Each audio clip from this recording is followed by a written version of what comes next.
power of a fairy named Jen was weakening significantly and was on the verge of fading away. Jen, stay with me! Jen!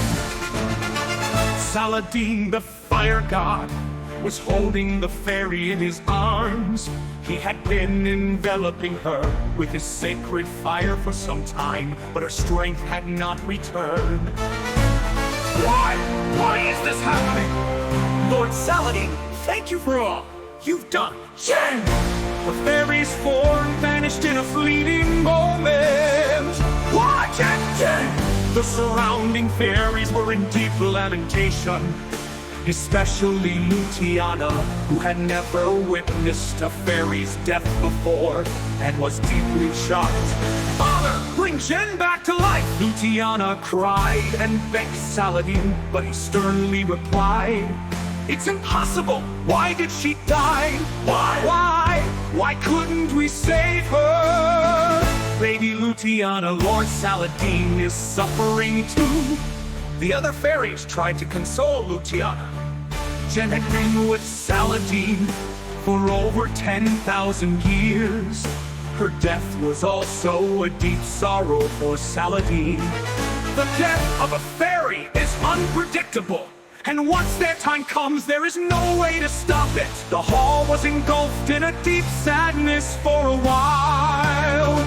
One less fairy, and then another. As Saladin let out a deep sigh, the flames in a pot in the hall flared up dramatically. What? Everyone turned their attention to the flames. The fire moved in a circular motion, and suddenly a boy leapt out of it. Saladin hurriedly caught the child in his arms. A fairy has been born. The boy looked like a human child just after birth, with spiky red hair like flames and big red eyes. He had a cute face.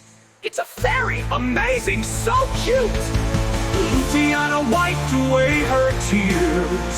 A fairy looking at the boy's back remarked, "There's a pattern on his back." Saladin turned the boy around to take a look. To their surprise, a red snake was clinging to the boy's back. A snake? That's unusual! The boy flailed his arms and legs and turned his face to Saladin. Then he opened his mouth and spewed a burst of fire. The flames hit Saladin's face. It was a surprising event for the fairies and Luciana. "Hey you, what are you doing, Papa?" The boy smiled and spat fire again. "I told you not to spit fire, Papa." The boy kept spitting fire. Never before had Saladin experienced something like this from a fairy. "I am not your papa." When Saladin said this, Luciana asked, "Why? Father, you always say that fairies are like your own children." "Huh? Well, by that logic, I suppose I am this child's father, Papa." The fairy child was spitting fire continuously from his mouth. "What a strange fairy! Someone get him some clothes and teach him some manners!"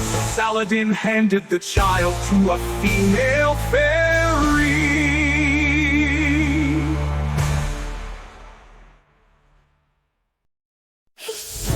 So cute! I wonder if he was born in place of Jen? Luciana said it seemed that her tears for Jen were completely dried up. It did seem like that. The red snake beside the pot spat fire. The snake on his back is intriguing. Didn't Ishtar have a snake like that? Ishtar initially didn't have a snake on her body, But gradually a red snake appeared on her back. Saladin observed the snake closely. Does that mean this child is Ishtar's son? Luciana said without hesitation, surprising Saladin. Was Jen close to Ishtar? Yes, they became good friends, Luciana replied. Really? Saladin asked a male fairy, but the other fairies seemed unaware and tilted their heads. Did you perhaps say something to Jen? She said she couldn't see everyone as anything more than siblings, so I suggested Ishtar as a partner, and said they became close. Saladin's mouth hung open in surprise. The fairies began murmuring among themselves. So this is Jen's child. A child? Does that mean Jen did what she did to bring this child into the world? It was a complex emotion to process. Lord Saladin, even if that was the case, I don't think Jen had any regrets. The male fairy spoke. Indeed, yes. I suppose we should commend Jen for her actions. As they were feeling sentimental, a loud wail from the child broke the silence. Papa? Papa? Oh dear, come here, yes, Papa! Luciana took the child from the female fairy and handed him to Saladin the child. Wrapped in a red cloth since there were no clothes, immediately smiled and spat fire upon being held by Saladin. Hey, I'm not here to babysit fairies! But it's so painful, it's okay, you're his papa after all.